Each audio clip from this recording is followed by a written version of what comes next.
October 1953. 3 men pried open a door God himself had nailed shut. 70 years of silence. Until the basement answered with the scent of dried blood and a baby's blanket that had never seen the sun. Some sins don't stay buried. They wait for witnesses. The morning of October 27, 1953, arrived in Oak Haven, Pennsylvania, carrying the sharp bite of frost and the hush of something ancient stirring.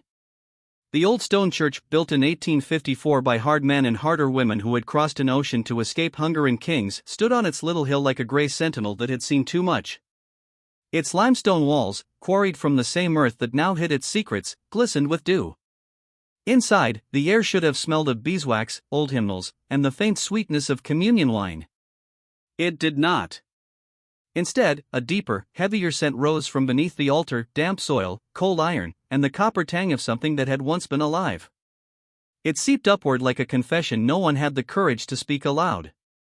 Silas Croft stood at the edge of the sacristy, 68 years old, back bent from a lifetime of plowing rocky fields and carrying the weight of other people's prayers. His calloused right hand wiped sweat from his brow even though the October air was cold enough to sting. Rheumatism gnawed at his joints, but the real ache was deeper, generational.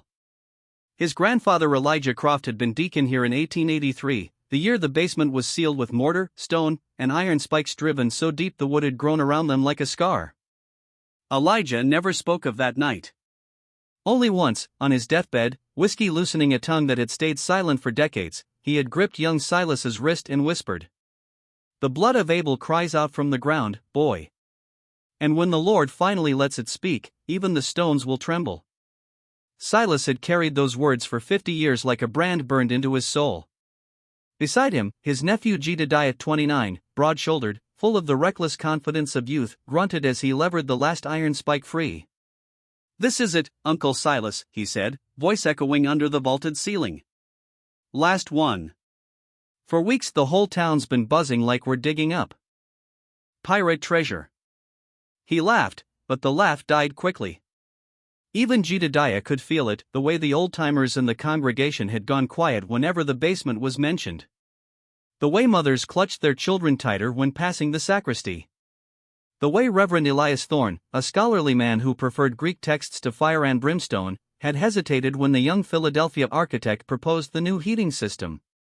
The record simply saved structural concerns, Thorne had offered, peering at yellowed blueprints through wire-rimmed glasses. But the old men knew better. This was never about safety. This was about hiding something that should never have been born.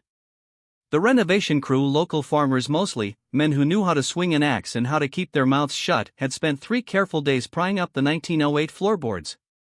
Beneath them lay the original trapdoor, 6-inch oak banded with iron, every spike hammered in with the fury of men trying to bury more than wood.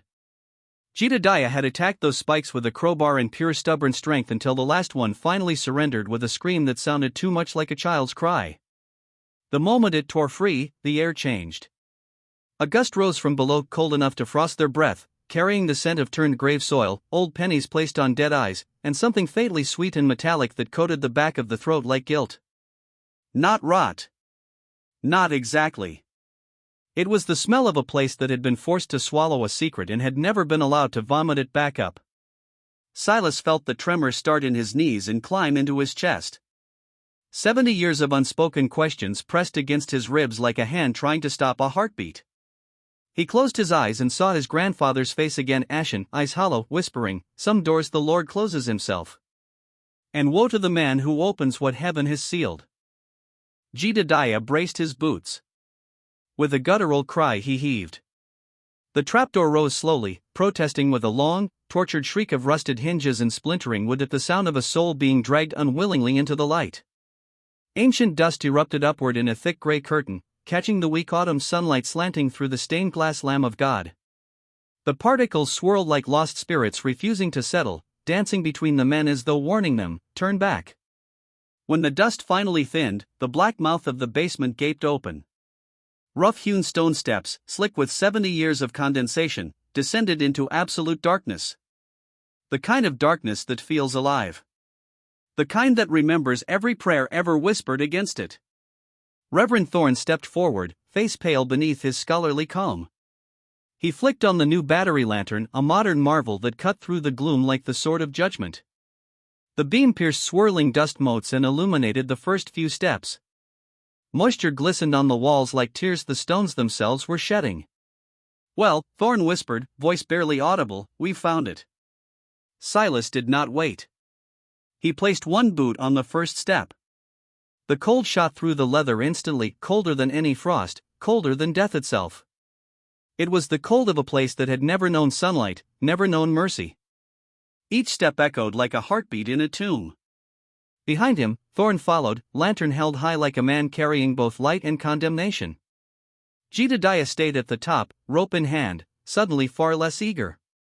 The chamber that opened before them was larger than any blueprint had suggested. 30 feet long, 15 wide. Packed earth floor uneven and pockmarked with shallow puddles that reflected the lantern like tiny accusing mirrors. The walls rough fieldstone mortared with something almost black, leaned inward as if the earth itself wanted to crush the intruders. No windows. No ventilation. Only the suffocating embrace of soil that had been forced to keep a secret for 3 generations. "It's bigger than I imagined," Thorn breathed, his voice hushed with both awe and dread. Silas swept the lantern beam slowly across the space. Collapsed wooden crates in one corner, contents long turned to dust. A rusted shovel leaned against the wall, blade still caked with dried clay that might have been ordinary dirt, or something far worse. Thick cobwebs draped from the low ceiling like funeral shrouds, swaying gently in the disturbed air as though the dead were breathing. Jedediah called down, voice muffled, "Looks like nothing but an old root cellar, Uncle." Nothing to see. But Silas felt it, the prickle at the base of his neck, the same prickle his grandfather must have felt in 1883. This was no storage room. The way the entrance had been bricked over with such violence, the iron spikes driven like nails into a cross, this was a cover-up. A deliberate act of concealment by men who feared both the law and the Lord. He ran his palm along the cold stone. Solid. Unyielding. Until the beam of light reached the far wall. There. Unlike the rough fieldstone everywhere else, one section, 6 feet high, 4 feet wide, was smoother. Cut blocks. Different mortar, lighter in color, like a hasty patch job done in panic. The section protruded slightly, as though something had been walled up and then hidden behind a second skin of stone. Silas's voice came out low, almost reverent, "Hold the light steady, Reverend." He approached. Boots crunching softly on damp earth. The mortar between these cut stones looked fresher, 1883 fresh. He pressed his palm against the cool surface. Solid, yet when he tapped with his knuckles, the sound was wrong. Hollow. Echoing inward. A faint seam, almost invisible beneath grime, ran vertically along one side. "There's something behind this," he murmured. Something they tried to bury so deep even God would forget. Thorn's lantern trembled. "A false wall," he whispered.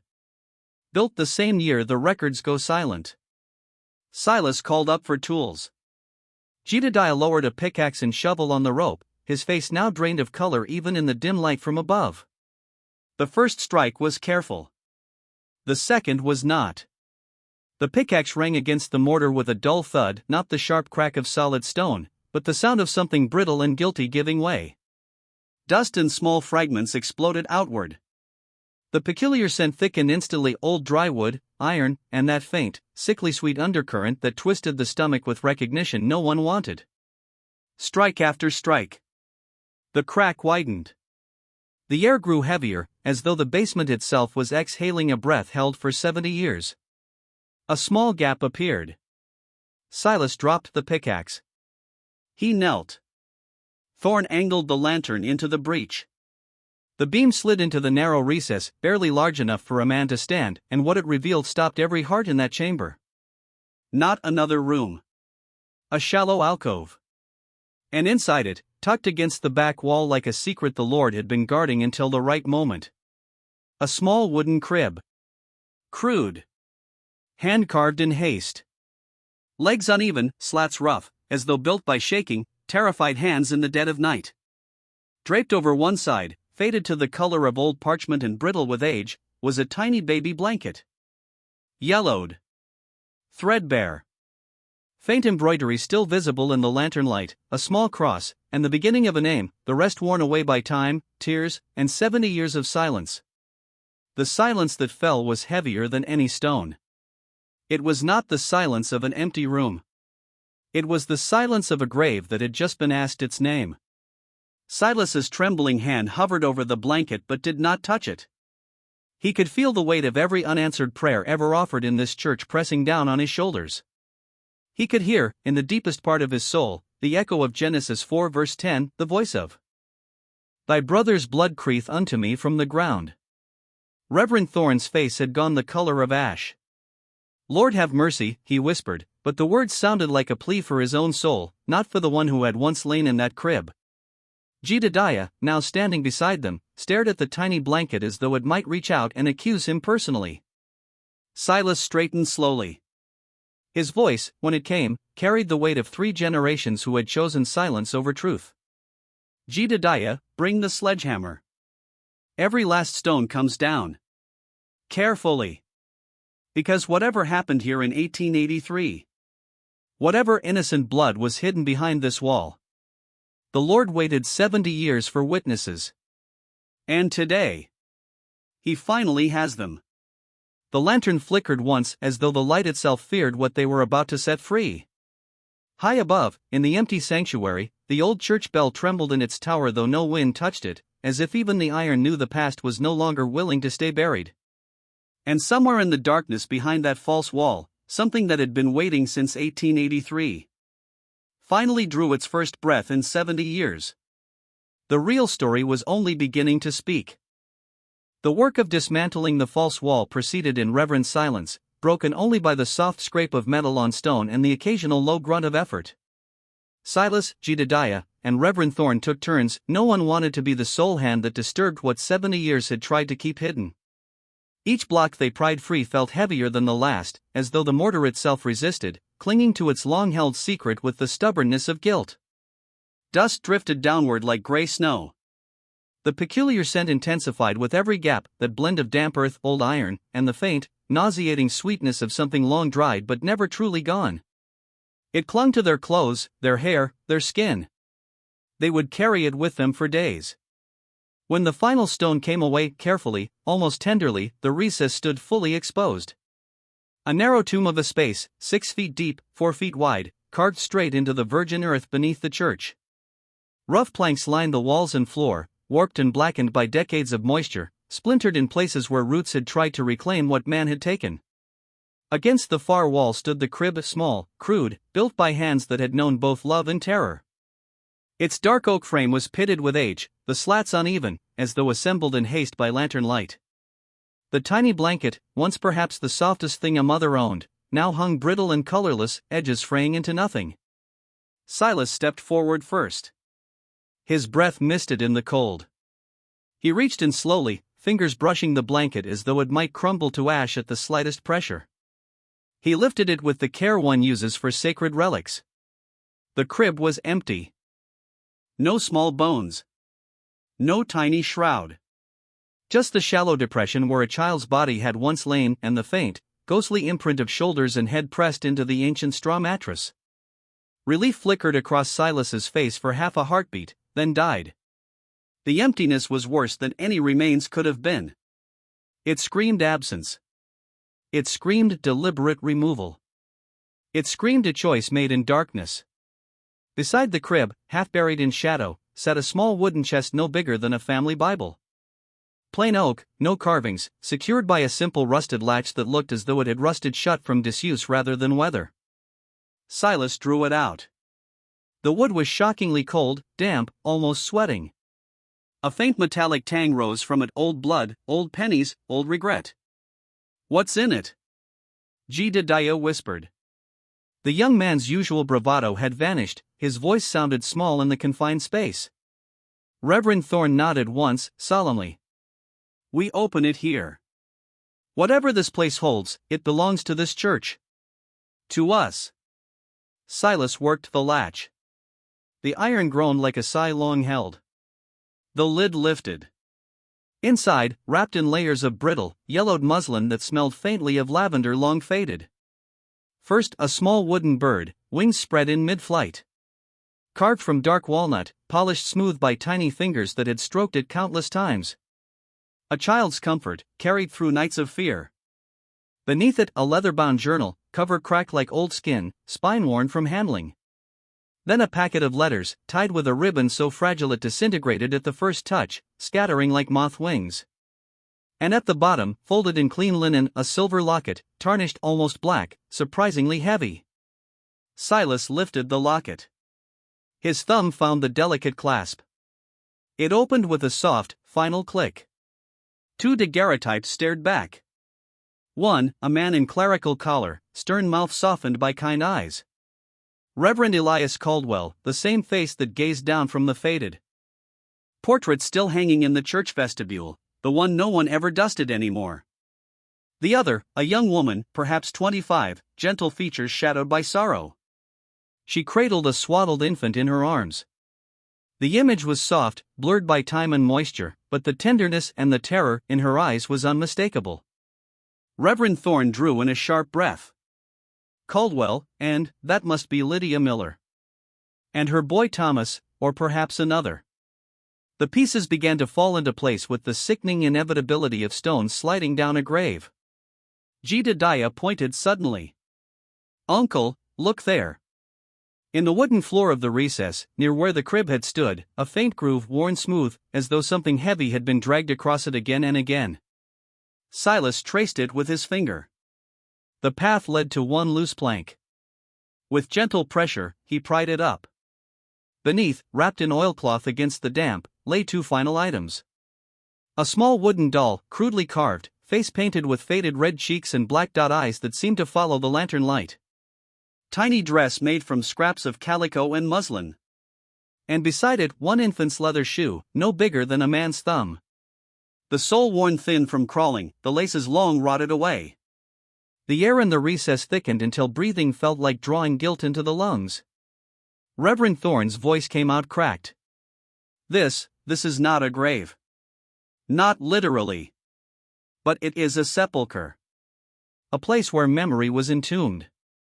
Where innocence was hidden, and then taken away. Silas gathered the journal, the letters, the locket, the bird, the doll, the shoe. He cradled them like evidence in a trial that had waited 70 years for a jury. "We take these upstairs," he said quietly. "Into the light. We read what must be read. Because whatever Reverend Caldwell chose in that winter of 1883, the Lord has decided it is time for the church to face it." They climbed back into the sacristy carrying the artifacts as though they weighed more than stone. The electric lantern, harsh, unforgiving, illuminated the makeshift table.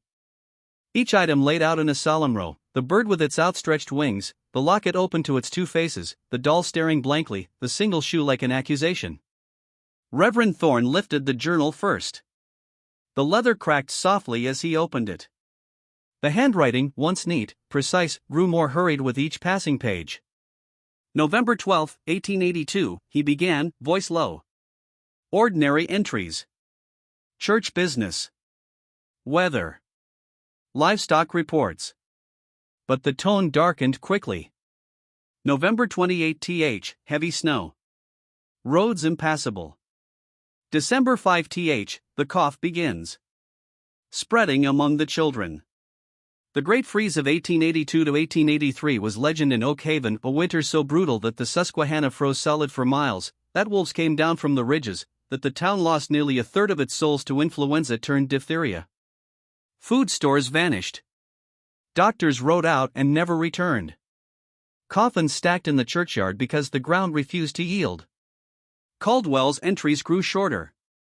More desperate. December 18 th, young Thomas Miller, 5 years old, taken this morning. His mother Lydia weeps without cease. December 26 th, 3 more buried. The earth must be thawed with fire before we can dig. January 10 th, no one in. No one out. The cries of the children never cease. God forgive me, the cries. Then, January 15, 1883, the entry that made Silas's blood turn to ice. The stores are gone. The weakest consume what little remains. The mothers too frail. The infants too small to endure. We cannot save them all. A choice must be made for the survival of the many. Silence swallowed the sacristy. Jedediah's voice was hoarse. What does he mean, the weakest? Thorn turned to the letters. Most were pleas from elders, reports of more deaths. But one written in elegant, shaking script, dated January 20, 1883, stood apart. Signed, Lydia Miller. Thorn read aloud, voice breaking on every word. Reverend Caldwell, I beg you reconsider this path. These are God's children, not burdens to be discarded. My Thomas is already in the arms of the Lord, taken by fever. I would never have wished this fate on him, nor on any other. There must be another way. We can ration. We can pray. But to separate the unwanted, to condemn them to the cold so that others might live, this is not mercy. This is murder cloaked in necessity. I will not be silent. I will tell the others what you intend for the babes and the frail. God have mercy on your soul if you proceed. Lydia Miller. The letter slipped from Thorn's fingers and floated to the floor like a fallen leaf. No one moved to pick it up. Silas stared at the single infant shoe on the table. At the empty crib they had carried up and set in the corner. At the locket showing a pastor, a mother, a child. And in the quiet that followed, the old church itself seemed to exhale a long, shuddering breath held for 7 decades. The scent of old blood and old grief lingered in the air. And somewhere beneath their feet, in the darkness they had opened, the stones still remembered. The true confession was only beginning to unfold. The words the unwanted lingered in the sacristy like smoke from a dying fire. Silas spoke them again, softer this time, tasting the ash they left on his tongue. The children. The crib. The doll with its painted, staring eyes. The single leather shoe, worn from tiny feet that had never known freedom. Every piece now locked into place with a sickening click. Not a forgotten storage room. Not a structural oddity. A deliberate tomb, constructed not of stone alone, but of desperation, moral compromise, and the cold calculus of survival. Reverend Thorn sat motionless, the journal open before him like an accusation. His scholarly calm had cracked, his hands trembled as he turned each fragile page. This is no mere tragedy, he said at last, voice thin. This is a sin so profound it required 70 years of silence to contain it. A community, our community, chose the many over the few. And then chose silence over confession. Jedediah, who had been pacing like a caged animal, stopped abruptly. They put babies down there. To die slow. So the rest could live. His voice cracked on the last word. Anger. Disbelief. A young man's first real encounter with the abyss adults are capable of staring into. Silas did not contradict him. He only looked at the artifacts spread across the table, the wooden bird, wings forever frozen in flight, the tarnished locket showing Caldwell's stern face beside Lydia Miller cradling her infant son, the single shoe that now seemed to point at them all like an accusing finger. Reverend Thorn resumed reading, his voice steadying only through force of will. Caldwell's entries grew more jagged, ink blots staining the paper where tears or sweat had fallen. January 22, 1883. Lydia Miller confronts me in the vestry. Grief for her Thomas has turned to righteous fury. She calls it abomination. She speaks of divine judgment. She does not see the necessity. The choice is no longer good against evil, but lesser evil against utter ruin. The infants born out of wedlock, the motherless, the frail whose families have already been claimed by fever, they consume what little we have. Their cries sap the will of the healthy. Their needs empty the last barrels of grain. I tell her we are shepherds, not butchers. She calls me liar. Silas felt the words settle into his bones. Shepherds culling the flock. A shepherd who believed the weak must be set aside so the strong could endure. Twisted scripture twisted further by hunger and frost. January 25, 1883. The first 3 are brought below. Sister Agnes assists. Her faith is iron, mine wavers. We line the recess with what blankets remain, leave bowls of thin gruel. It is cold, God, it is cold, but better, I tell myself, than watching them starve in their mother's arms while the healthy look on in horror. Better hidden. Better quiet. Sister Agnes.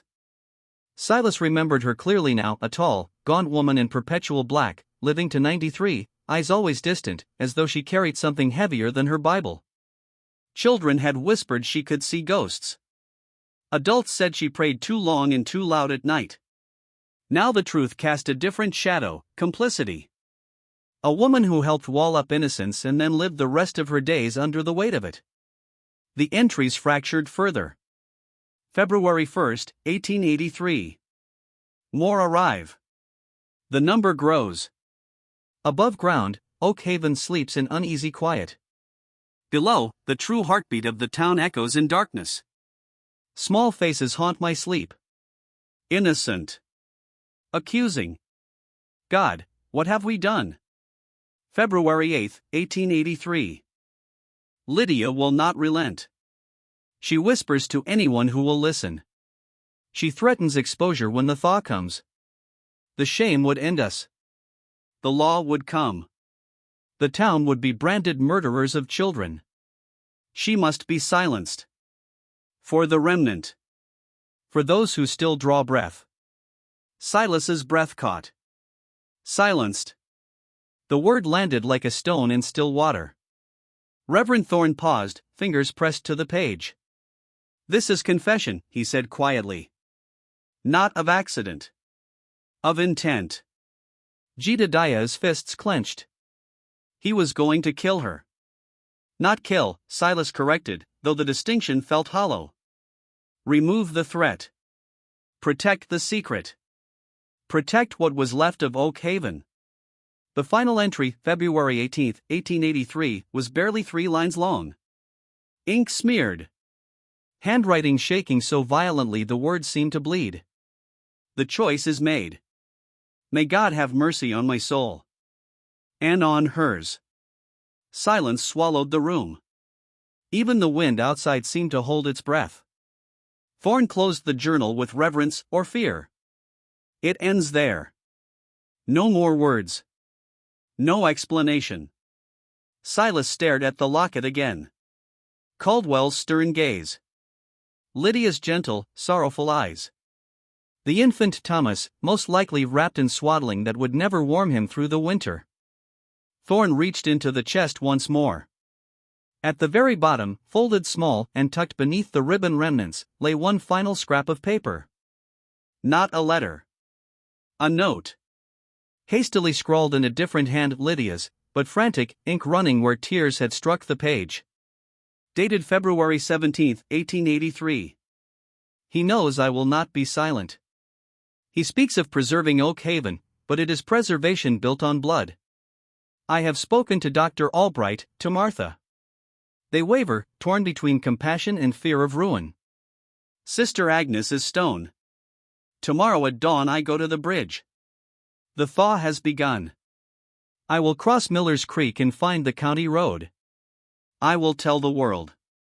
They must know. God forgive me for what I must do. But I cannot live with this secret. They cannot hide it forever. Thorne's voice failed on the last line. He set the note down as though it burned. The old wooden bridge, Silas murmured. Only way out in deep winter. Before the new road in the 20s. Jedediah's eyes widened. She was going to expose everything. And the very next day. Caldwell writes, the choice is made. Reverend Thorne leaned forward, elbows on the table, face buried in his hands for a long moment. When he spoke again, his voice was raw. Lydia Miller was no longer a parishioner. She was a danger. A conscience that refused to bend. A woman who had already buried her own son and could not bear to watch others bury theirs alive. Silas remembered the old stories now, half heard in kitchens when he was small. Tragic accident at the bridge. Spring thaw came sudden. Creek swelled. Young widow swept away. always told with sorrow. Never suspicion. But suspicion had roots now. Do you think, Jedediah began, then stopped?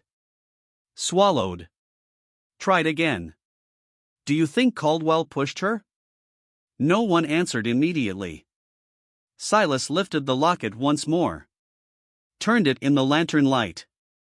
Caldwell's face, the shepherd who culled his own lambs. Lydia's, the midwife who refused to let innocence be sacrificed. A man of God, Thorne whispered, almost to himself.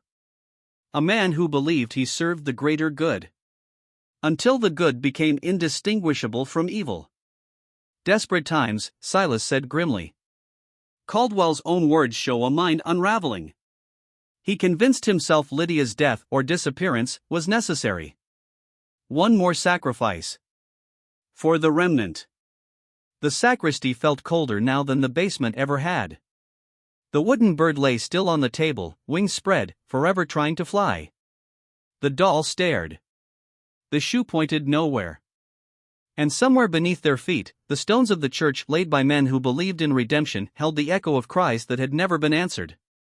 The children's fate remained a shadow. Lydia's fate had just acquired shape. And the 70-year silence? It had never been about forgetting. It had been about waiting for someone brave enough or foolish enough to ask the stones what they remembered. The final pieces were still hidden in the dark. But the light had found them. And once found, some truths refused to return to silence. The sacristy felt smaller now, the walls pressing in as though the church itself were trying to contain what had been released. Silas, Jedediah, and Reverend Thorne remained seated around the makeshift table, the relics laid out between them like offerings on an altar of regret. The wooden bird with its frozen wings. The doll's painted eyes staring blankly. The single infant shoe, small enough to fit in a man's palm yet heavy enough to break hearts. The locket, open, showing Caldwell and Lydia, shepherd and conscience, forever frozen in silver. Silas broke the silence first. His voice was rough, worn thin by hours of revelation. The bridge. He let the word hang. Lydia's note said dawn. Caldwell's last entry, the same day. The choice is made. Too clean. Too final. Reverend Thorne nodded slowly, eyes still on the journal's last page. The ink had bled where the pen had pressed too hard or where tears had fallen. The spring thaw of '83 was vicious, Thorne said quietly. Creeks swelled overnight. Ice cracked like gunfire. The old Miller's Creek Bridge, nothing but weathered oak planks and rope railings, would have been slick with meltwater and mud. Treacherous even at noon. At first light? Deadly. They did not need more documents. There were none left. The story now lived in the gaps, the terrible logic that desperation writes when no one is watching. They pictured it. Pre-dawn darkness, still bitter cold. Lydia Miller moving through snow-dusted paths, shawl tight around her shoulders, breath clouding in the lantern light she carried. Grief for her own Thomas had hardened into something unbreakable, moral certainty. She had seen the cribs carried down the sacristy stairs in the night. She had heard the faint, muffled cries rising through floorboards like prayers no one answered. She would not let Oak Haven become a graveyard of convenience. She would cross the creek, reach the county road, find the nearest town with a telegraph, a sheriff, a newspaper. She would speak. Whatever the cost. And behind her, perhaps following, perhaps waiting, Reverend Elias Caldwell. Tormented. Unraveling. Convinced that one more sacrifice would preserve the remnant. Convinced that exposure would destroy not just him, but every soul he had tried to save. The town would be branded child killers. Families torn apart. The church itself, the very heart of Oak Haven, reduced to ashes by scandal and law. A confrontation on the bridge. Words first. Pleas. Accusations. Lydia's voice rising above the roar of the creek, "These are God's children." Caldwell's reply hoarse, broken, "They are already lost, and you would lose the rest with them." A struggle, perhaps only hands raised to stop her, perhaps more. A slip on ice-slick planks. A cry cut short. The splash, sudden, final. The current, swollen and merciless, claiming her before any hand could reach. Or perhaps no push at all. Perhaps he simply watched. Waited. Let gravity and the thaw do what conscience could not. Silas's eyes traced the final line in the journal again. May God have mercy on my soul, and on hers. That isn't the language of accident, Reverend. That's absolution sought after the fact. Jedediah leaned forward, elbows on knees, face shadowed. So he killed her. Or let her die. Then what? He just walked away? Thorne shook his head. Caldwell vanished 3 days later. Official record, lost searching for Lydia in the floodwaters. A tragic double accident. The town mourned. 2 funerals without bodies. Convenient. Clean. Silas gave a bitter half-smile. Clean as fresh snow over blood. The aftermath unfolded in their minds with grim clarity. The remaining elders, those who had nodded in shadowed meetings, who had turned away when the first infants were carried below, moved quickly. The false wall rebuilt overnight. Stones mortared in haste. The trapdoor nailed shut with iron spikes driven deep. Floorboards laid anew. No one spoke of it again. Not in sermons. Not in kitchens. Not even in prayers. Silence became sacrament. The children's cries, if any lingered, faded into the earth. The community survived the winter. Spring came. Crops were planted. Children were born. Life stitched itself back together over the wound. But the scar tissue was thick. Unspoken guilt seeped into every generation, the way old men stared too long at the church floor, the way mothers held infants a little tighter when passing the sacristy, the way laughter in the churchyard always sounded a shade too forced. 70 years. 3 generations carrying a shadow they could never name. Silas looked at the artifacts one last time. The wooden bird, a child's dream of flight, never realized. The doll, a small comfort, abandoned. The shoe proof that tiny feet once walked, then walked no more. The locket, 2 faces bound by tragedy, the pastor who chose death for the many, the woman who chose truth for the few. So they lived with it, Jedediah whispered. Knowing what was under their feet. Raising families. Singing hymns. Pretending. Silas nodded slowly. People endure what they must. The mind buries what the heart cannot bear. But the body remembers. The air remembers. The stones remember. Reverend Thorne lifted the journal, fingers gentle on the cracked leather. The truth is a blade, Mr. Croft. It cuts the one who wields it as deeply as the one it strikes. This story, it is not about monsters. It is about ordinary souls pushed to the edge of survival and what they became when they stepped over. He closed the book. What do we do now? The question hung between them. Silas exhaled. We honor the forgotten. We give the children names if we can find them. We give Lydia her voice back. And we tell the story not to condemn the dead, but to warn the living. Thorne's eyes glistened. A cautionary tale. A reminder that the line between mercy and murder thins to nothing when hunger and cold strip everything else away. Jedediah looked toward the open trapdoor. The basement stairs descended into soft electric light now, no longer black mystery, but quiet memorial. The renovation goes on, Silas said. New heat. New life. But that space below, it stays as it is. A witness. Not hidden anymore. Outside, the October sun dipped low, painting long purple shadows across the churchyard. Wind moved through the ancient oaks, carrying the dry rustle of fallen leaves, a timeless whisper, as though the trees themselves were murmuring all the stories they had ever sheltered. The secret of the old church basement had ended its 70-year vigil. But the questions it left about survival, sin, silence, and the cost of choosing life over innocence would echo long after the last stone was reset. The church settled into dusk. Its walls, once jailers of truth, now keepers of memory. Its silence no longer oppressive, but reverent. A sigh finally released. And somewhere in the darkness below, the stones, cold, unyielding, eternal, seemed to breathe easier for the first time in 7 decades. The past had spoken. Now it was the present's turn to listen.